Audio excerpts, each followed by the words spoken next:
कर गए, उठी कलम तो पावन संविधान लिख दिया, उठी कलम तो पावन संविधान लिख दिया। बिलिया वाला बिलवा देखे ना, नहीं बिलिया खाली देखे तो तोहरो बिलिया देख दिए। नया किनो के तो चेक करा के देख बिजलिया वाला कली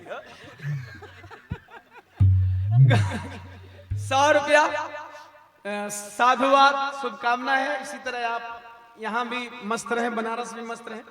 वाह रउआ लोग का फरमाइश लगी, फरमाइश वाली हम अम्बेडकर वादी हैं, आज संघर्षों के आदि हैं।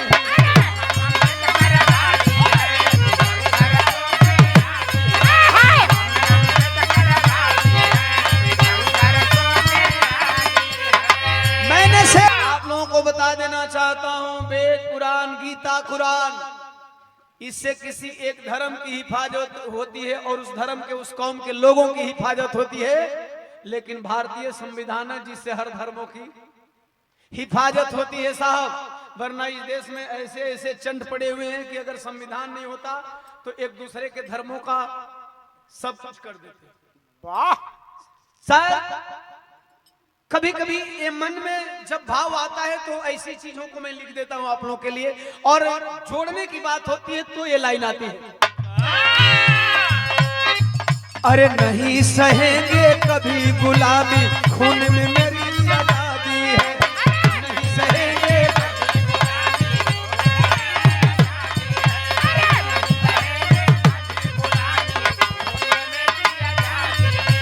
अरे बाबा साहब के सपनों को, बाबा साहब के सपनों को तोड़ेंगे नहीं कि जब तक जोड़ेंगे नहीं, तब तक छोड़ेंगे नहीं कि जब तक जोड़ेंगे नहीं।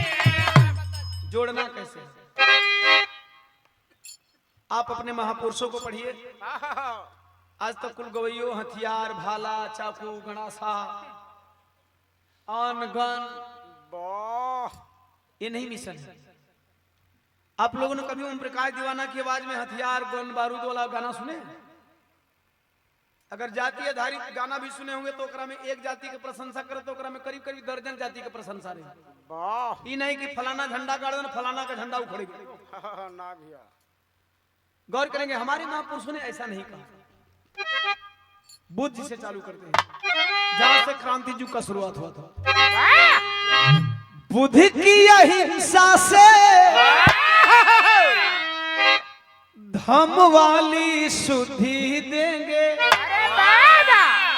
तथागत गौतम बुद्ध के जिंदगी में अंगुलीमाल डाकू की कहानी आती है। रास्ते से जा रहे थे, रास्ते में भयानक जंगल पड़ता था, भयानक जंगल से गुजरते हुए तथागत गौतम बुद्ध जा रहे थे। अंगुलीमाल डाकू अट्ठास करता हुआ सामने खड़ा हो गया, कहा मैं काट डालूंगा बिना भय खाए। तथागत गौतम बुद्ध बोले ठीक है मुझे काट डालो। अगर कोई दुश्मन आप पे वार करता है एकदम सीना तान के खड़ा हो जाएंगे तो एक बार उसका कलेजा कांप जाएगा। भयभीत हो गया डाकू, बोला अरे हमारा नाम सुनते ही लोग डर जाते हैं और आप तो जैसे करें जैसे मानो कि मेरे नाम का भय ही नहीं है। भय हटल ना तो जे भय देखाला वो करो फटल। समझ ला, विरोह में बहुत लोगों को भय से फटत रहे, हम भय देखावला को भय फाड़ देंगे। समझा?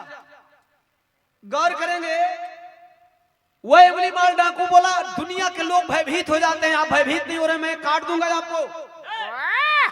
ये उंगलियों का माला मैं पहना हूं, जितना उंगली मैं पहना हूं उतने लोगों को मैंने काटा है। बुद्ध जी बोले मुझे भी काट डालो, मुझे भी काट डालो, लेकिन एक बात सुन लो, काटने से पहले मेरी एक शर्त है, ये पेड़ की टहनी इसको तोड़ करके दिखा। अच्छा, उसे अपनी बाजुओं पे बड़ी घमंड रहा। ध्यान से सुना लो, अब मिशन चालू करा के बच मत करा। बिरहा में एक आध मिनट बतिया ले तब वो चलिए, लेकिन मिशन सुननी ध्यान से। अगर आज तक तो लोग सत्ता में नहीं हो तो तू लोग खाली मिशन मिशन चिल्लाला मिशन समझेला नहीं। यो लोग भय में हुआ। मिशन मिशन चिल्लाना और मिशन समझना दोनों में फर्क है। अब ध्यान से सुना, बतिया भुलवा देला लोग ना। हम कहीं के देखा भैया गाना लिखल बा, गाना लिखल बा, कहानी नहीं के लिखल। टहनी तोड़ करके दिखा दो, इसके बाद मुझे काट देना। अपनी बाजुओं पे बड़ा घमंड था, उसने झटके में एक टहनी को तोड़ दिया। वाह! तथागत गौतम बुद्ध बोले वाह शाबाश, बहुत बहादुर हो, बहुत बहादुर हो, तूने टहनी एक झटके में तोड़ दिया। बोला हाँ मैं उंगली माल हूं। बुद्ध जी बोले इस टहनी को उसी में जोड़ दो, इस टहनी को उसी में जोड़ दो। अच्छा जिसको बाहुबल होता है साहब ना, उसे भला बुरा का ज्ञान नहीं होता, वो लगा जोड़ने। क्या कभी टूटी हुई टहनी को आप जोड़ सकते हो उस पेड़ से? ना, नहीं जोड़ सकते हो। उंगली माल भी नहीं जोड़ पाया। बुद्ध जी से बोला मैं जोड़ नहीं पाया। बुद्ध जी ने नम स्वर में कहा अगर तुम जोड़ नहीं सकते हो तो तोड़ नहीं सकते। हो सके तो किसी का भला कर देना, किसी का बुरा मत करना, मत करना। हो सके तो किसी भी समाज के लोगों को एक मंच पे बैठा देना। अगर इतना भी नहीं कर सकते तो किसी को एक मंच से दो मंच पे मत करना, मत करना। इतनी सी बात अंगुलीमाल डाकू को मानो तीर की तरह लगी और नतमस्तक हो गया, अंगुलियों का माला उतार दिया और बुद्ध की शरण में चला। यह बुद्ध का धर्म है। इसलिए ओम प्रकाश दीवाना कहता आपको हथियार उठाने की जरूरत नहीं है। बाबा साहब डॉक्टर बी आर अम्बेडकर दुनिया के महानतम व्यक्तियों में एक, उन्होंने कलम से सब कुछ कर डाला। अरे वाह! अब जो 32 डिग्री धारी थे वो भी कहीं किताब में लिखे हैं क्या कि कलम उठा लेना? नहीं लिखे हैं ना। उन्होंने कहीं लिखा है कि लाठी उठा लेना। अगर आज के आपका समाज का कोई नेता कहता है कि लाठी उठा लो, लाठी उठाने से न्याय मिलता है, तो समझ लो आपको ठग रहा है।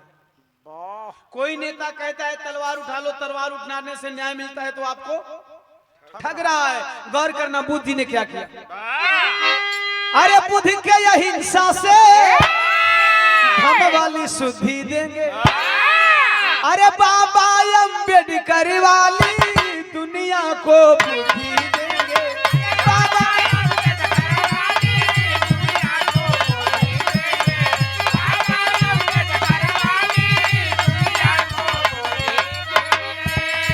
अरे कर्म पथ के वीर कभी मुंह मोड़ेंगे नहीं, कि जब तक जोड़ेंगे नहीं तब तक छोड़ेंगे नहीं।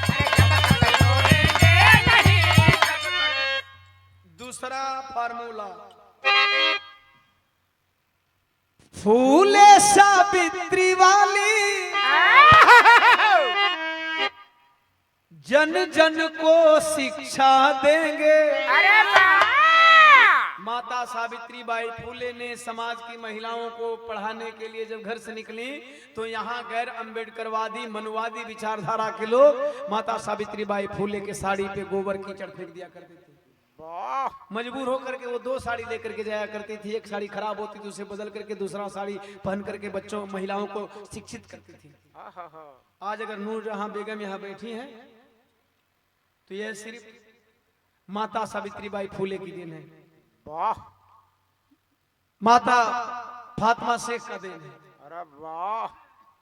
समझना होगा, ये पढ़ेंगे आप तब पता चलेगा। आपको लगता है आजकल शिक्षा बड़ा आसान हो गया है।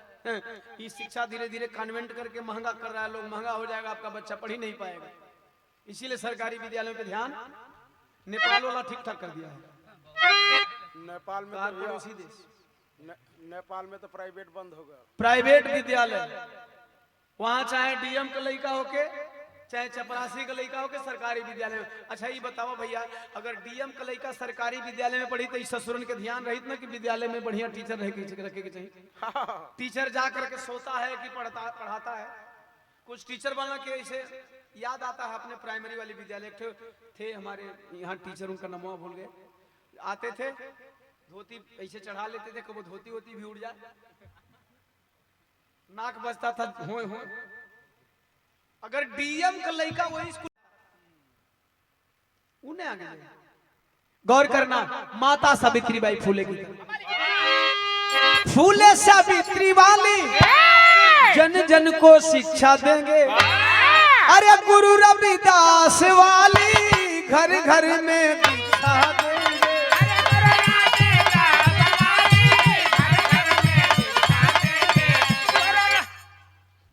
यहीं तक रखना। ऐसा चाहूं राज में जहां मिले सबन को अन्न। अरे बाबा ये संत शिरोमणि गुरु रविदास जी का दोहा है। ऐसा चाहूं राज में जहां मिले सबन को। आन क्या इस दोहा में लिखे हैं कि ऐसा चाहूं राज में जहां मिले चमारन को अन्न? ना भैया, नहीं ना, ऐसा इस दोहा में लिखा गया है कि सबन मतलब सर्व समाज। सर्व समाज। अच्छा, हमारे संत जी ने सर्व समाज की बात की। तथागत गौतम बुद्ध ने बहुजन हिताय बहुजन सुखाय कहा। तो बहुजन मतलब कलिका लगातार पूरा पूरा पूरा बहु मतलब बहुत जन। बहन कुमारी मावती जी ने कहा सर्वजन हिताय सर्वजन सुखाय। तो क्या गलती हो गई? अरे संत जी ने कहा ना ऐसा चाहूं राज में जहां मिले